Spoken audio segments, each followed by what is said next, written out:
नमस्कार दोस्तों, मेरे YouTube चैनल TVS पामिस्ट्री में आप सभी का बहुत बहुत स्वागत है। दोस्तों, अगर आप भी अपनी हस्तरेखाओं के संबंध में कोई जानकारी चाहते हैं या अपनी हस्तरेखाओं का वीडियो बनवाना चाहते हैं तो इसे दिए हुए व्हाट्सएप नंबर पर व्हाट्सएप मैसेज कर सकते हैं। कृपया कॉल ना करें। यह जो नंबर आप देख रहे हैं 810 हैंड एनालिसिस, यह जिनकी हैंड पिक दिखाई दे रही है इनका ही हैंड एनालिसिस नंबर है। भविष्य में जब भी कभी अपनी हस्तरेखाओं के संबंध में जानकारी चाहें या अपनी हस्तरेखाओं का वीडियो मेरे YouTube चैनल पर देखना चाहें तो यह नंबर इनका हैंड एनालिसिस वीडियो मेरे चैनल में ढूंढने में इनकी और मेरी काफ़ी सहायता करेगा।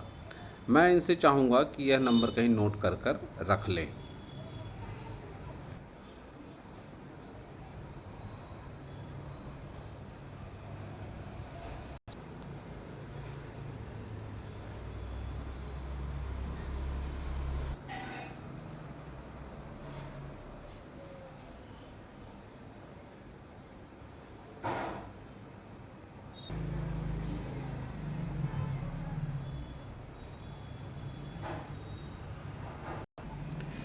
यह जो हाथ देख रहे हैं आप स्क्रीन पर, यह एक 50 वर्षीय आयु का मेल हैंड है। सामाजिक सरोकार से जुड़ा हुआ हाथ है। राजनीति से भी संबंध रखते हैं। समाज सेवा में भी काफ़ी उत्सुकता है इनकी।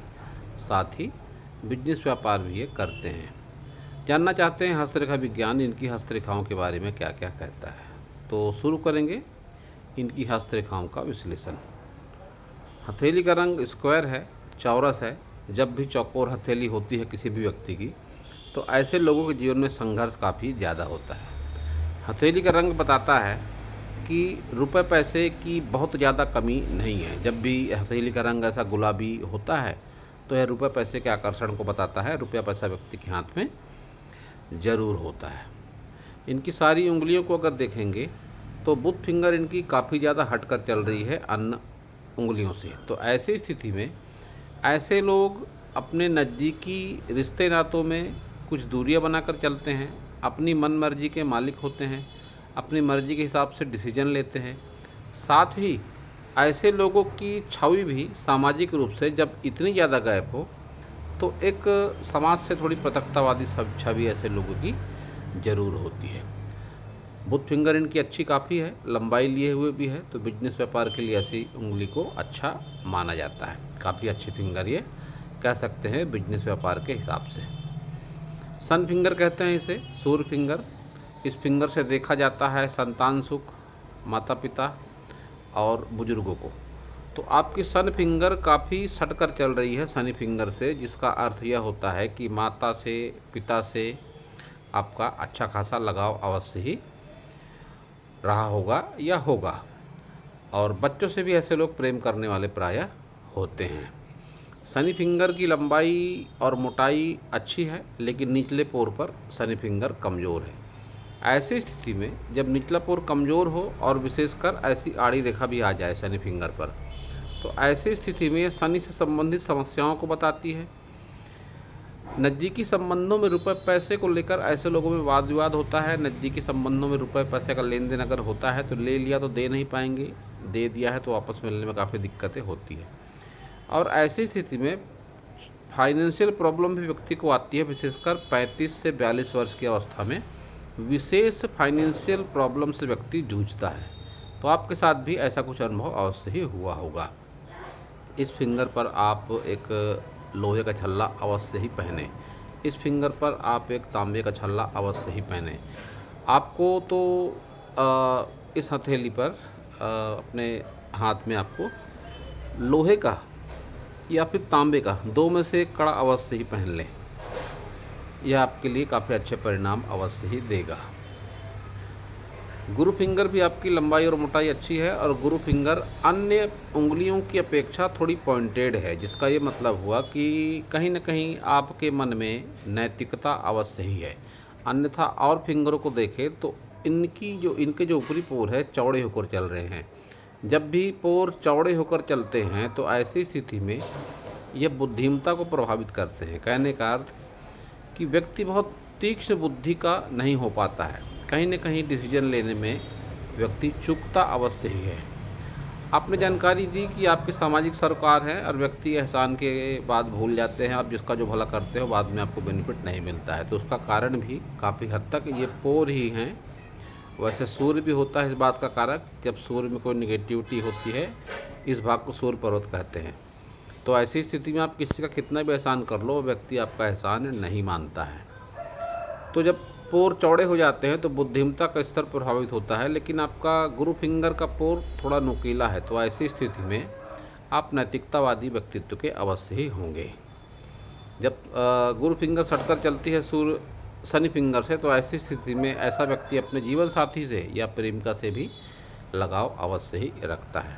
ये गैप जब आ जाती है तो अनावश्यक खर्चे भी व्यक्ति को अवश्य ही परेशान करते हैं। थंब आपका पीछे की ओर मुड़ा हुआ है और तर्क शक्ति वाला भाग ज़्यादा लंबा है। ऐसी स्थिति में व्यक्ति एक कुशल वक्ता भी हो सकता है। तर्क व्यक्ति आवश्यकता से अधिक करता है। ऐसे लोगों की बातें व्यक्ति कोई भी सामाजिक व्यक्ति सुनता भी अवश्य ही है। लेकिन यह भाग जब ज़्यादा नुकीला ना हो तो व्यक्ति का बुद्धिमत्ता का स्तर प्रभावित होता है। कहीं न कहीं व्यक्ति डिसीजन लेने में चूकता है, उसकी बातों को बहुत ज़्यादा महत्व नहीं दिया जाता। तो ऐसी स्थिति में आपको मेरे बताए जो मैं उपाय बताते जाऊंगा आपको, आपका हथेली के विश्लेषण के साथ ही आपकी कुंडली का भी विश्लेषण मैं करूंगा आपका हथेली देखने के बाद में। तो जो भी उपाय मैं बताऊंगा मैं चाहूँगा कि आप नोट कर रख लें और उसे भविष्य में आप उन उपायों को अपने जीवन में अवश्य ही ढालें। तो अब देखेंगे आपके सारे पर्वत। इस भाग को कहते हैं बुध पर्वत। बुध पर्वत आपका उभार बुध पर्वत का अच्छा है, लेकिन कुछ खड़ी रेखाएं जो होनी चाहिए वो है नहीं। तो इसका मतलब यह भी है कि रुपया पैसा तो है, लेकिन कहीं ना कहीं उसकी कमी भी अवश्य ही बनी हुई है। अगर इस पर कोई खड़ी रेखाएं चलती तो मैं कह सकता था कि रुपये पैसे की कोई कमी नहीं है, भरपूर मात्रा में रुपये पैसा आपके पास में है। लेकिन जब रेखाएं नहीं हैं तो कहीं ना कहीं यह धन की कमी को भी बताती है। इन रेखाओं को कहते हैं विवाह रेखा या रिलेशनशिप रेखा। हमारे भारतीय संस्कृति में इन रेखाओं को विवाह रेखा नाम दिया गया है, लेकिन पाश्चात्य जगत में इन्हें रिलेशनशिप लाइनें कहते हैं। आज के बदलते परिवेश में किसी से प्रेम या दोस्ती को विवाह से जोड़कर नहीं देखा जा सकता। ऐसा मेरा अनुभव है और ऐसा मैं अनेक हाथों को देखकर कहता भी हूँ कि अगर किसी व्यक्ति के हाथ में इस तरीके से 2 रेखाएं बन जाए या 3 बन जाएं या 4 बन जाएं, तो इसका मतलब यह कतई नहीं होता कि उसके 2 विवाह होंगे या 3 होंगे या 4 होंगे। ये रेखाएं तब आती हैं हथेली पर जब व्यक्ति का किसी से आत्मीय लगाव होता है, और वह आत्मीय लगाव आवश्यक नहीं कि विवाह में परिणित हो ही जाए या उस व्यक्ति से, उस महिला से उसका विवाह हो ही जाए, ऐसा कतई आवश्यक नहीं है। तो यह जो 2 रेखाएं हैं, यह इस बात के संकेत है कि जीवन में ऐसे 2 अनुभव आपके हुए हैं कि आपका आत्मिक लगाव किसी के साथ में हुआ और वह आत्मिक लगाव को आपने अंतर्मन से महसूस किया।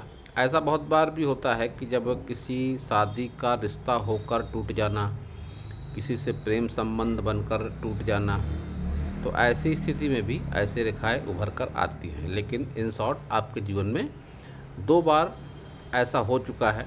50 वर्ष की उम्र है आपकी, 2 अनुभव आपके हैं कि हो सकता है आपका विवाह होकर टूटा हो सकता है आपका किसी से नज़दीकी संबंधों में आत्मीय लगा हुआ हो, जिसे समाज विवाह के नज़रिए से देखता है। लेकिन मैं फिर से कह दूं कि ऐसी रेखाओं को विवाह रेखा का नाम देना उचित नहीं है। यह हर व्यक्ति के हाथ में पाई जाती है। यहाँ तक कि जो साधु संत भी होते हैं जिनका कभी विवाह नहीं भी होता, उनका भी किसी न किसी से आत्मीय लगाव अवश्य जीवन काल में हुआ होता है। उनके हाथ में भी ऐसी रेखाएं देखी जाती है। तो कुल मिलाकर यह आत्मीय लगाव की रेखाएं ये होती हैं। तो अब देखते हैं आपका सूर्य पर्वत, जो आपके सवाल से भी जुड़ा हुआ है। यह है आपका सूर्य पर्वत है और सूर्य रेखा आपकी घूम कर चल रही है। आपने जानकारी दी आप लंबे समय से समाज सेवा राजनीति से जुड़े हुए हैं, लेकिन कोई विशेष बेनिफिट आपको नहीं मिल पाया है। तो यही कारण है, जब भी सूर्य रेखा घूम कर चलती है तो यह सरकारी लाभ में अड़चने, पिता को काफ़ी दिक्कत, पिता की असमय मृत्यु या पिता के कारण कष्ट, ऐसे भी संकेत व्यक्ति के जीवन में देखे जाते हैं। सरकारी लाभ नहीं मिलने के साथ ही सरकारी विभागों से अड़चनों पर अड़चनों का सामना करना पड़ता है। सरकारी विभाग से विशेष सहयोग भी व्यक्ति को नहीं मिलता। सामाजिक सहयोग की भी कमी ऐसी स्थिति में देखी जाती है जब सूर्य रेखा घूमकर चलती है। लेकिन ये सूर्य रेखा घूमकर चल जरूर रही है, लेकिन अगर आगे देखें तो आगे रेखा है ही नहीं। है ही नहीं का मतलब फिर ऐसा हुआ कि आप जिस मात्रा में प्रयास करेंगे, जैसा कि आप 50 पार कर चुके हैं, तो आगे की उम्र में आप महसूस करेंगे कि अड़चनें अब नहीं आ रही हैं। आप जितना प्रयास कर रहे हैं उसका आपको फल मिल रहा है। आगे आपको प्रयासों का फल अवश्य ही मिलेगा, क्योंकि सूर्य पर निगेटिविटी इस आयु पर दिखाई नहीं पड़ रही है। निगेटिविटी वाला समय आपके जीवन से पीछे छूट गया है। तो सूर्य आपको निश्चित तौर पर आप सीमित लाभ अवश्य ही देगा। यह आपका शनि है, और शनि पर विवाह रेखा, शनि पर आपके भाग्य रेखा नहीं है। शनि पर जब भाग्य रेखा आ जाती है तो ऐसा माना जाता है कि भाग्य प्रबल होता है। वृद्धावस्था में भी व्यक्ति के पास रुपया, धन दौलत एक मात्रा में आता रहता है। यहाँ मैं संचित धन की बात नहीं कर रहा। जब शनि पर रेखा चलती है तो व्यक्ति बुढ़ापे तक एक्टिव रहता है, रुपया पैसा आते रहता है। यह है आपकी भाग्य रेखा, जो करीब करीब राहु से है, और यहाँ पर आकर ख़त्म है 35 वर्ष की आयु के बाद, और आगे बिल्कुल धुंधली सी, या ऐसा भी कह सकते हैं कि नहीं है भाग्य रेखा आपकी आगे। तो ओल्ड एज में जमा पूंजी की बदौलत ही आपका जीवन गुजरेगा, ऐसा मैं आपका हाथ देखकर कह सकता हूँ। या जो धन भी आपके पास आएगा बहुत ही सीमित मात्रा में आएगा। धन का प्रवाह आगे रुकने के पूरे पूरे संकेत दिखाई पड़ रहे हैं। तो अब देखते हैं आपका गुरु पर्वत। ये आपका गुरु पर्वत है। गुरु का उभार मध्यम है, तो फिर भी जब कोई निगेटिविटी नहीं है तो व्यक्ति खान पान का शौकीन होता है। इष्ट आराध्य के प्रति समर्पण भाव रखता है, लेकिन काफ़ी सीमित मात्रा में। जब ऐसा गुरु पर्वत हो जिस पर उभार बहुत ज़्यादा ना हो, तो यह लक्षण उभर कर व्यक्ति के जीवन में सामने आते हैं। यह आपका निम्न मंगल है। निम्न मंगल पर बहुत अधिक उभार नहीं है, लेकिन बहुत अधिक दबाव भी नहीं है। लेकिन जिस तरीके का आपका निम्न मंगल है, यह कहीं न कहीं थोड़ी कमज़ोर इम्यूनिटी सिस्टम को भी बताता है। ऐसी स्थिति में आपको हनुमान जी की पूजा आराधना अवश्य ही करनी चाहिए। हनुमान चालीसा का पाठ वगैरह भी आप कर सकते हैं। मैं आपको सलाह दूंगा कि आप नीम का पौधारोपण अवश्य ही करें। यह एक उपायों में से ही है, इसे आप नोट कर लें कि नीम का पौधारोपण आपको करना है। मैं अपना यह अनुभव या विचार हर वीडियो में शेयर करता हूं कि योग ध्यान प्राणायाम से हस्तरेखाओं में चमत्कारिक बदलाव होता है। तो मैं आपको यह भी सलाह दूंगा कि आप योग ध्यान प्राणायाम से भी अवश्य ही जुड़ें। द आर्ट ऑफ लिविंग एक ऐसा ही ऑर्गेनाइजेशन है जहाँ पर योग ध्यान प्राणायाम काफ़ी बढ़िया तरीके से सिखाया जाता है। आप जिस भी सिटी में होंगे, जिस भी कंट्री में होंगे, वहाँ पर इसकी ब्रांच ज़रूर होगी। आप जुड़ सकते हैं द आर्ट ऑफ लिविंग से, वहाँ पर भी आपको अच्छा खासा अनुभव होगा। योग ध्यान प्राणायाम के माध्यम से आप अपनी हस्तरेखाओं में सकारात्मक बदलाव ला सकते हैं, और उस सकारात्मक बदलाव का आप अपने जीवन में भी अनुभव कर सकते हैं। तो अब देखते हैं आपका शुक्र पर्वत। शुक्र पर्वत का उभार आपका मध्यम है, या ऐसा कह सकते हैं कि शुक्र पर उभार न होकर थोड़ा दबाव है। जब भी ऐसा दबा हुआ शुक्र होता है तो यह समस्या देता है, संतान से संबंधित समस्या, सुख साधनों को एकत्रित करने में समस्या, या सुख साधन अगर हो भी तो व्यक्ति थोड़ा वैराग्य भाव में जीता है। ऐसी स्थिति में बहुधा कुंडली में पितृदोष भी होता है। आपकी कुंडली चेक करने के बाद ही मैं बता पाऊंगा कि पितृदोष है या नहीं। लेकिन जब ऐसा कमज़ोर शुक्र होता है तो फिर विवाह में अड़चने, संतान सुख में समस्या और सुख सुविधाओं में समस्या अवश्य ही व्यक्ति के जीवन में आती है। लेकिन एक बात जो अच्छी है, ये खड़ी रेखाएं, इन्हें सहयोगी रेखा कहा जाता है शुक्र पर्वत पर, कि व्यक्ति के जीवन में सहयोग करने वाले लोग हमेशा कोई ना कोई खड़े अवश्य ही साथ में रहते हैं। जीवन में कैसी भी कठिन मुसीबत हो, समस्या हो, आपने अपने आप को अकेला कभी नहीं पाया होगा। यह रेखाएं अच्छी मानी जाती हैं शुक्र पर्वत पर। आगे की उम्र में भी आपको लाभ अवश्य ही देगी। केतु पर आपके कोई बहुत अधिक शुभ चिन्ह नहीं है, लेकिन फिर भी केतु कह सकते हैं सकारात्मक है आपका, कोई नेगेटिव चिन्ह भी यहाँ पर नहीं है। पुश्तैनी जमीन जायदाद का लाभ भी व्यक्ति को ऐसी स्थिति में जरूर मिलता है। लेकिन आपको दूर के किसी व्यक्ति से अनजान किसी व्यक्ति से, अपरिचित किसी व्यक्ति से, राह चलते किसी व्यक्ति से सावधानी की आवश्यकता है। व्यर्थ लड़ाई झगड़े से आपको बचकर रहने की आवश्यकता है। एक साधारण सा उपाय मैं आपके केतु को देखकर यह बता रहा हूँ, इसे भी आप अपने जीवन में अवश्य ही ढालें। चंद्र को आपके स्पेस बहुत है। जब भी चंद्र को स्पेस ज़्यादा होती है तो ऐसी स्थिति में व्यक्ति अपनी माता से अत्यधिक लगाव रखता है। हालांकि व्यक्ति को उस लगाव का बेनिफिट बहुत ज़्यादा नहीं मिलता है, लेकिन लगाव व्यक्ति का अपनी माता के साथ में अवश्य ही होता है। तो यह आपका चंद्र पर्वत भी ये बात बताता है। आपको ओम नमः शिवाय का जप भी अवश्य ही करना चाहिए। चंद्र के देवता माने जाते हैं भगवान शिव, तो ऐसी स्थिति में आपको भगवान शिव की आराधना भी जरूर करनी चाहिए। ये आपका मंगल पर्वत है। मंगल के बाहरी भाग पर थोड़ी निगेटिविटी है। निगेटिविटी का मतलब ये जो रेखा है पुलिस थाना, वाद विवाद, कोर्ट कचहरी, लड़ाई झगड़े को बताती है, एक्सीडेंटल चांस को बताती है। तो निम्न मंगल आपका थोड़ा दबा हुआ था। ये मंगल पर ऐसी निगेटिव रेखाएं हैं, तो ऐसी स्थिति में आपको हनुमान जी की पूजा आराधना अवश्य ही करनी चाहिए। एक बात जो अच्छी है कह सकता हूँ आपका हाथ देखकर कि कोर्ट कचहरी, लड़ाई झगड़ा कैसा भी हो, किसी भी स्थिति का हो, किसी भी लेवल का हो, यह सारा कुछ कंप्रोमाइज़ लेवल पर ही जाएगा। आप किसी कोर्ट कचहरी में फंस जाएं या कोई आपका बहुत ज़्यादा आर्थिक, मानसिक या शारीरिक नुकसान हो जाए, ऐसा कुछ आपके मंगल पर्वत को देखकर दिखाई नहीं पड़ रहा है। चंद्र के बाहरी भाग पर ही कुछ नेगेटिव ये रेखाएं बनी हुई है जो डिप्रेशन को ही बताती है, मानसिक चिंताओं को भी बताती है। तो इसके लिए आपको योग ध्यान प्राणायाम अवश्य ही करना चाहिए। सारी मेजर लाइनें देखते हैं आपकी। यह आपकी हृदय रेखा है गुरु और शनि के बीच में। तो रुपए, पैसे और भावनाओं के बीच में संतुलन बनाकर रखने वाले व्यक्ति आप हैं अवश्य ही। एक ये रेखा है जिसे कहते हैं फ्लर्टिंग रेखा, फ्लर्टिंग लाइन। एक आयु के बाद व्यक्ति अपने लिए भी जीना शुरू करता है। लाइफ पार्टनर के अलावा या एक संबंध के बाद भी व्यक्ति का कहीं अन्य आकर्षण संभव है।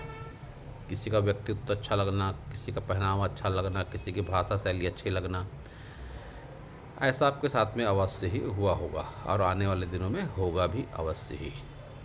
एक ये रेखा भी आपके हाथ में है जिसे कहते हैं विद्या रेखा, लेकिन ये बहुत स्पष्ट नहीं है और बहुत लंबी नहीं है। जब विद्या रेखा किसी व्यक्ति के हाथ में होती है तो ऐसी स्थिति में व्यक्ति के भीतर कोई आर्टिस्टिक क्वालिटी अवश्य ही होती है। बहुत ज़्यादा घूमना फिरना, बहुत अच्छा खाना पीना, या डांस करना, या गाना गाना, या लिखना, या बहुत अच्छा बोलना, तो कुछ ना कुछ व्यक्ति के भीतर ज़रूर होता है जो उसे समाज में लोकप्रिय बनाता है। तो आपके साथ भी यह बात अवश्य ही होगी। आपके हाथ में धन त्रिकोण भी है यह, लेकिन थोड़ा सा इनकम्प्लीट है। जब भी इस राहु पार्ट पर धन त्रिकोण होता है, इस भाग को राहु पर्वत कहते हैं। राहु पर्वत पर धन त्रिकोण व्यक्ति को संपन्न बनाता है। व्यक्ति की गुप्त ज्ञान के प्रति भी रुचि हो सकती है। व्यक्ति अपने जीवन काल में इतना रुपया पैसा जमा उससे करता है कि अपना स्टेटस, अपनी जीवन शैली, अपने जीवन का जो उसके जीवन का दृष्टिकोण होता है या जो सामाजिक दायरा होता है, उसे मेंटेन करने के लिए उसे किसी के आगे हाथ फैलाने की आवश्यकता साधारण तौर पर नहीं पड़ती है। लेकिन थोड़ा इनकम्प्लीट है तो फिर रुपया पैसा जमा करने में दिक्कत भी अवश्य व्यक्ति को होती है। और यह आपकी स्वास्थ्य रेखा या बिजनेस रेखा भी ठीक ठाक सी नहीं है। स्वास्थ्य से संबंधित समस्याओं को बताती है, व्यापार में अड़चनों को बताती है, और साथ ही ज़मीन जायदाद में विवादों को भी ये रेखा बताती है, क्योंकि इस रेखा को इन्वेस्टमेंट से भी जोड़कर देखा जाता है। तो ऐसी स्थिति में आपको राहु के उपाय करने की आवश्यकता है। स्ट्रीट डॉग की सेवा आपकी अवश्य ही करनी चाहिए। उससे जो भी फूड हो सके आप दे सकते हैं। रोटी, ब्रेड, बिस्किट, यह शुक्र का बहुत ही आसान उपाय है। बुजुर्गों की सेवा आपको अवश्य ही करनी चाहिए। साधु संत फकीर या कोई भी बुजुर्ग, उसका अपमान आपको नहीं करना चाहिए। उनके प्रति सहानुभूतिपूर्ण रवैया आपको रखना चाहिए। आपकी जीवन रेखा है ये और काफ़ी लंबी है, तो आयु आपकी निश्चित तौर पर लंबी रहेगी, इसमें लेकर कोई डाउट नहीं है। आपके हाथ में क्रॉस भी है, और इसी क्रॉस के आसपास आपकी भाग्य रेखा ठीक ठाक सी नहीं चल रही है। तो आयु 35 के बाद व्यक्ति को विशेष कष्ट का सामना करना पड़ता है। आयु 35 के बाद विशेष कष्ट की बातें आपके हाथों से 2-3 तरीके से दिखाई पड़ती हैं। एक तो यह क्रॉस जो 35 के बाद जीवन में संघर्ष बढ़ा देता है। एक तो ये रेखा, कोई फाइनेंशियल प्रॉब्लम भी व्यक्ति को आयु 35 के बाद लंबे समय तक झेलना पड़ता है। और एक ये रेखा निम्न मंगल से ही निकलकर आयु रेखा को काटती हुई, चीरती हुई, आगे बढ़ती हुई रेखा। निम्न मंगल को अपने नज़दीकी संबंधों के लिए भी देखा जाता है। नज़दीकी पारिवारिक संबंध, जो भाई या अति निकट मित्र होते हैं, उनकी वजह से व्यक्ति को समस्या होती है, जिसका असर उसके जीवन पर एक लंबे समय तक रहता है। तो आपका भी ऐसा कुछ अनुभव अवश्य ही हुआ होगा। आयु 35 के बाद आपने किसी समस्या को लंबे समय तक झेला होगा, वो आपके हाथ से कई तरीके से दिखाई पड़ता है। आपकी मस्तिष्क रेखा करीब करीब चंद्र पर्वत पर जाती हुई लगती है। ऐसी स्थिति में व्यक्ति थोड़ा भावनात्मक भी हो जाता है, और हृदय रेखा और मस्तिष्क रेखा जब आपस में इस तरीके से एक दूसरे के कुछ ज़्यादा करीब आ जाएं, जैसा कि आपकी हथेली पर दिखाई पड़ रहा है कि ये आपकी हृदय रेखा है, इस तरीके से आर्च बनाती हुई, और ये आपकी मस्तिष्क रेखा है, हृदय रेखा की तरफ जाती हुई। ऐसी स्थिति में व्यक्ति के जीवन में ऐसा अनुभव अवश्य ही होता है कि अति निकट संबंधों में किसी अपोजिट सेक्स के प्रति आकर्षण व्यक्ति के जीवन में होता है, जहाँ पर शादी का रिश्ता नहीं हो सकता, या व्यक्ति से जीवन में अति निकट संबंध नहीं बनाए जा सकते। ऐसा अनुभव व्यक्ति के जीवन में होता है। तो आपके अपने कुछ ऐसे अनुभव होंगे कि नज़दीकी रिश्तों में कोई लड़की आपको पसंद आ गई हो, इससे आपका रिश्ता ना हो पाया हो, या जिसमें कुछ अड़चनें आई हो। ऐसा भी आपके जीवन में ज़रूर हुआ होगा। आपकी हथेली बताती है कि पिछला कुछ समय आपके जीवन का काफ़ी निगेटिव समय रहा है। यह डाउन जाती हुई रेखा आपकी जीवन रेखा से, कि पिछला कुछ समय आपके जीवन में काफ़ी विफलताओं भरा रहा है, यह आपका हाथ बताता है। और यह समय आयु 45 से 50 वर्ष के बीच का दिखाई पड़ता है। ये रेखा है एक, जो करीब करीब जीवन रेखा को टच करती हुई। अन्य रेखाएं भी हैं, लेकिन जीवन रेखा तक नहीं पहुंच पा रही हैं। अगर जीवन रेखा को टच कर देती हैं तो फिर व्यक्ति को आर्थिक, मानसिक, शारीरिक कष्टों का सामना करना पड़ता है। ये रेखाएं टच नहीं कर रही हैं तो इसका मतलब आगे वाले जीवन में आप कष्टों का अनुभव नहीं करेंगे। स्वास्थ्य से संबंधित कुछ समस्या आपको आने वाली उम्र में हो सकती है, क्योंकि रेखा कुछ हल्की होकर जीवन रेखा को टच करती हुई लगती है। ऐसी स्थिति में शुगर, बीपी, इंटरनल पार्ट से संबंधित कोई समस्या व्यक्ति को होती है। ये आपकी मणिबंध रेखाएं हैं। ये स्वास्थ्य रेखा, यह संपत्ति रेखा, संतान रेखा। इन रेखाओं में ये जो इस तरीके से जोड़ती हुई रेखा चल रही है संपत्ति और संतान को लेकर, ऐसी स्थिति में संपत्ति के आकर्षण की वजह से पुत्र तुल्य रिश्तों में अति निकटता या रिश्तों से अति निकटता, इस तरीके से इन संकेतों को जोड़ सकते हैं कि आने वाले दिनों में ऐसा कोई संबंध भी आपका बनेगा किसी के प्रति, जो आपके पुत्र तो नहीं होंगे लेकिन पुत्र तुल्य होंगे, और उनका आकर्षण संपत्ति की वजह से आपके प्रति रहेगा। ये आपकी मणिबंध रेखाएं बताती हैं। तो अब देखते हैं आपका लेफ्ट हैंड। यह आपका लेफ्ट हैंड है। लेफ्ट हैंड और राइट हैंड के बारे में आपको एक बात बताना चाहूँगा। लेफ्ट हैंड में हमारे हथेली पर ईश्वर के द्वारा दिया हुआ प्रारब्ध होता है, और राइट हैंड में हमारे कर्म हमारे साथ चलते हैं। जिस तरीके का हमारा कर्म होता है उस तरीके की रेखाएं आकार लेती हैं। काफ़ी संभावना होती है कि हमारे राइट हैंड की रेखाएं समय समय पर बदल जाएं, लेकिन लेफ्ट हैंड की रेखाएं साधारण तौर पर नहीं बदलती हैं। आपके लेफ्ट हैंड को देखकर एक बात मैं कह सकता हूं कि राइट हैंड में आपकी बुथ फिंगर अलग होकर चल रही थी, इस हाथ में आपकी बुथ फिंगर अलग नहीं होकर चल रही है। ऐसी स्थिति में कह सकता हूं कि पूर्व की अवस्था में, युवावस्था में आपका रिश्ते नातों के प्रति लगाव अवश्य ही रहा होगा, लेकिन बढ़ती उम्र के साथ बुरे अनुभव के चलते आपके रिश्ते नातों में अलगाव हुआ होगा। आपका थंब जिस तरीके से लंबाई लिए हुए है, इच्छा शक्ति वाला भाग बहुत ज़्यादा लंबा है। आपकी इच्छाएं असीमित हैं। उन इच्छाओं को पूरा करने के लिए आप काफ़ी प्रयास करते हैं, लेकिन काफ़ी प्रयासों के बाद भी आपको बहुत मामलों में सफलता नहीं मिली है। ये आपके ऐसे अनुभव अवश्य ही हुए होंगे, जिसका कारण यह निगेटिव सूर्य है। तो सूर्य के उपाय आपको अवश्य ही करने चाहिए। नीम का पौधारोपण बताया मैंने। शुक्र के लिए आपको गूलर का भी पौधारोपण करना चाहिए। सूर्य के उपायों में से एक लाल फूलों का पौधारोपण भी है, वह भी आप लगा सकते हैं। तांबे का कड़ा आप पहन सकते हैं या लोहे का कड़ा भी पहन सकते हैं। दो में एक अवश्य पहने, क्योंकि सूर्य और शनि का संबंध पिता पुत्र का है। शनि में भी निगेटिविटी है, सूर्य में भी निगेटिविटी है। तो कोई भी एक ग्रह भी अगर मजबूत हो जाएगा तो दूसरे पर हावी होगा अवश्य ही वो।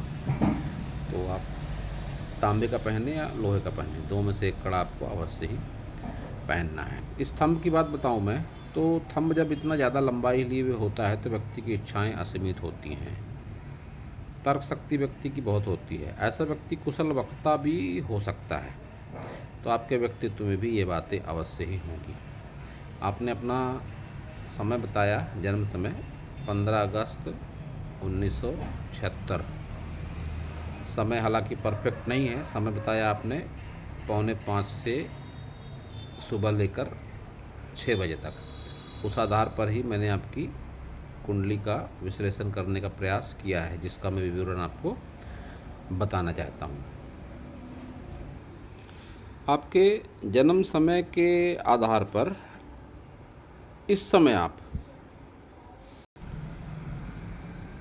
मंगल की अंतर्दशा से मंगल की मुख्य दशा से गुजर रहे हैं, जिसमें आपकी गुरु की अंतर्दशा है जो चलेगी 26/10/2026 तक। तो कह सकते हैं कि यह समय आपके लिए काफ़ी मायनों में ठीक है। आपके अनुभव भी होंगे कि पिछले कुछ माह से आपके जीवन में काफ़ी सकारात्मकता अनुभव हो रही होगी,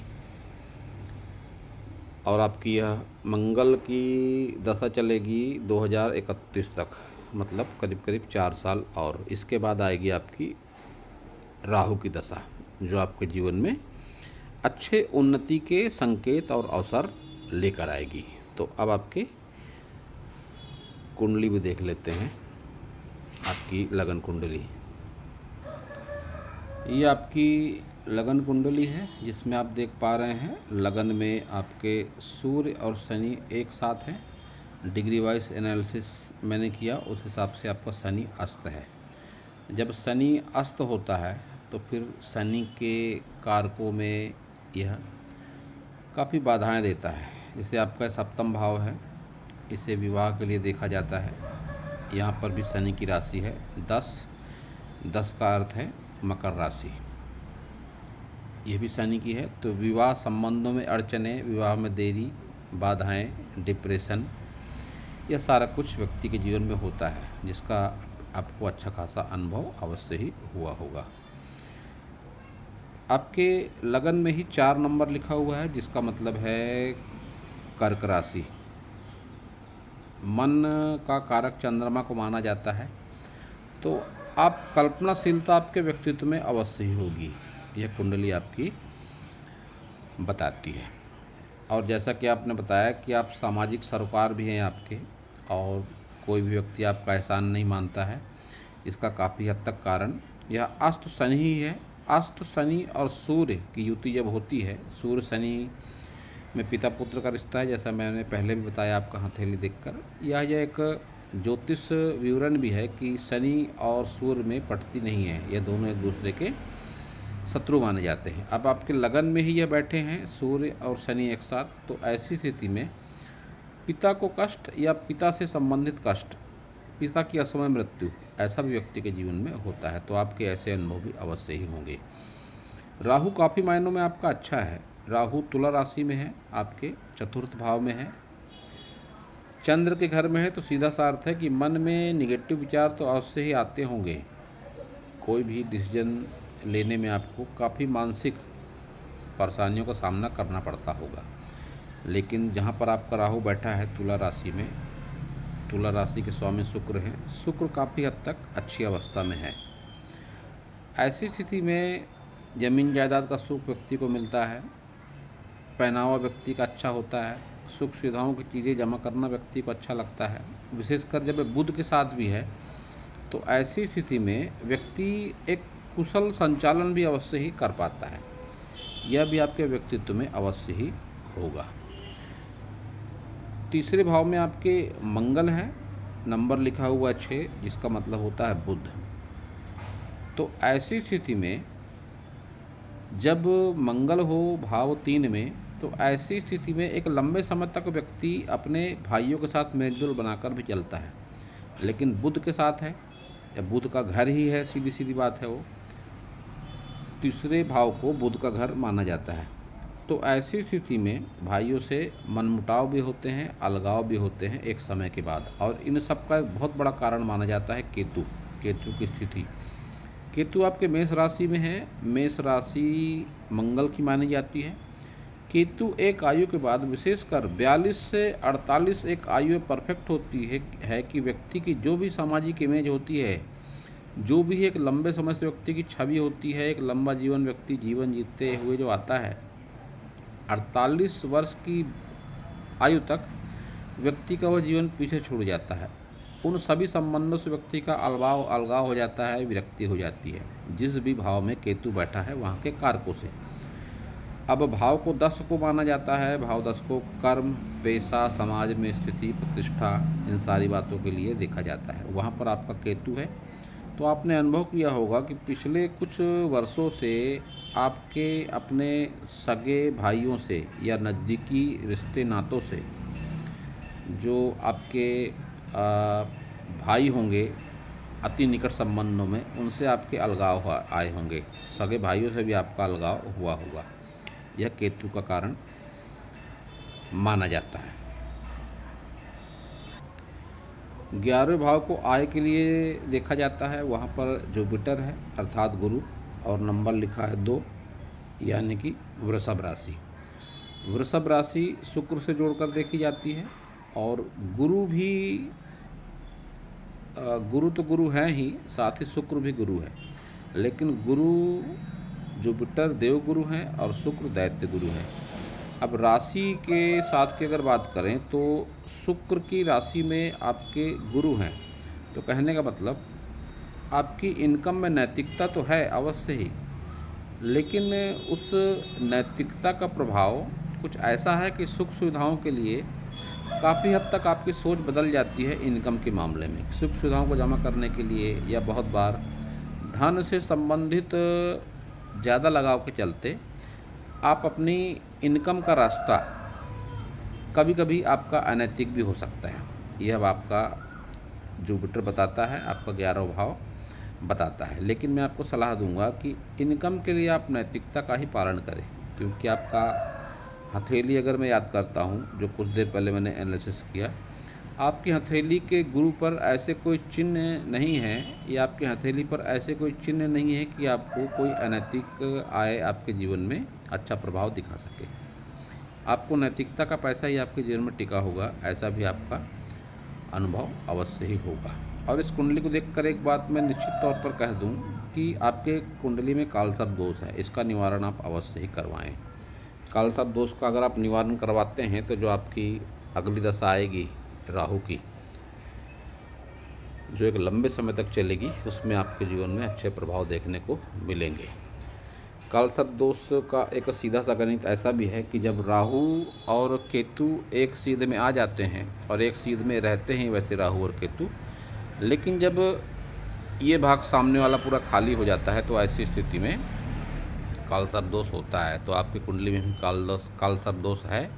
हो सकता है इसका आपको पता भी हो, या ऐसा भी हो सकता है कि कुंडली में समय परफेक्ट नहीं है, तो इस कारण के चलते किसी ब्राह्मण ने आपकी कुंडली बनाई हो, लेकिन कालसर्प दोष उसमें ना भी आया हो।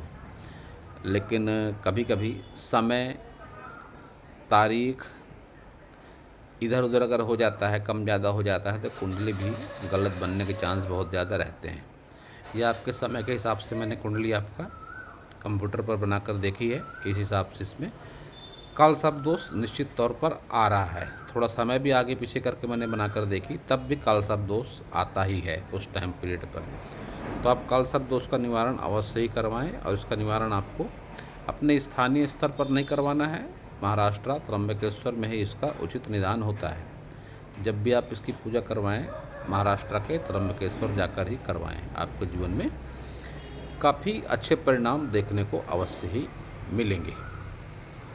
तो दोस्तों, यह था इस हथेली और कुंडली के विषय में मेरा ज्ञान। अगर आपको मेरा वीडियो अच्छा लगा हो तो आप मेरे चैनल को सब्सक्राइब करें, मेरे वीडियो को लाइक करें, शेयर करें, कमेंट करें, और पूरा वीडियो देखने के लिए आप सभी का बहुत बहुत धन्यवाद।